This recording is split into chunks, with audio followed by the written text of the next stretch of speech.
मुखरू से सुत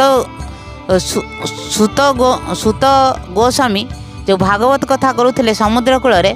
से परीक्षित महाराज ताकू श्रवण करते दीर्घ 7 दिन पर तांकर मृत्यु होइथिला किंतु से मृत्यु रे सशरीर रे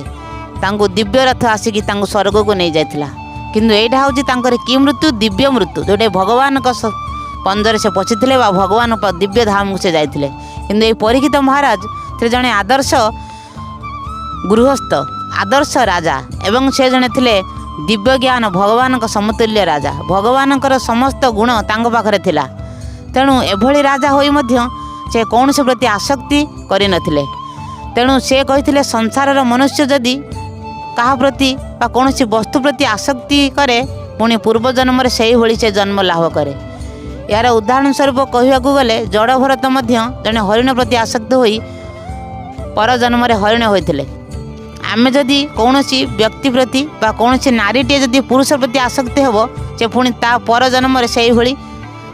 पुरुष प्रति जन्म हेबो कि कौन स्त्री जदि पुरुष को लोभ करियो ता सहित संपर्क रखियो ता पर जन्म से पुरुष होइकी जन्म हेबो से आसक्ति ता भितर रहियो बा काम प्रवणता ता भितर रहियो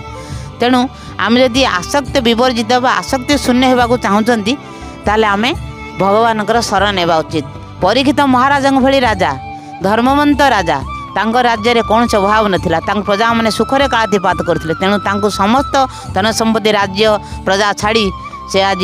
भागवत कथा शुणिले एवं मृत्यु को अपेक्षा कले टिके दुख भी कर नथिले तेणु संसार दुखालय संसार रे जन्म अच्छी माने मृत्यु अच्छी तेणु समस्ते मृत्यु को आह्वान कर किंतु कौ भली ना भगवान को शरण राशि से भगवान आमको आश्रय देवे तेणु आज आसतु से हरे कृष्ण महामंत्र करी आपण मानकर दिव्य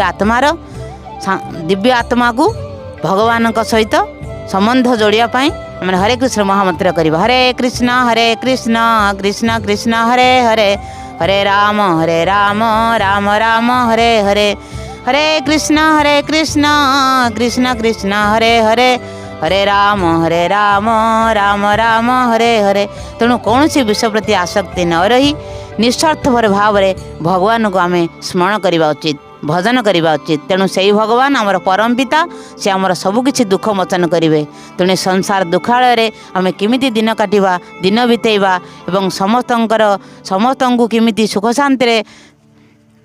सहयोग करवा एवं निजर समस्त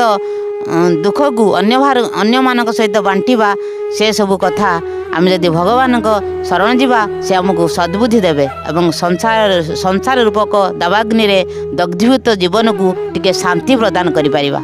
हरे कृष्ण।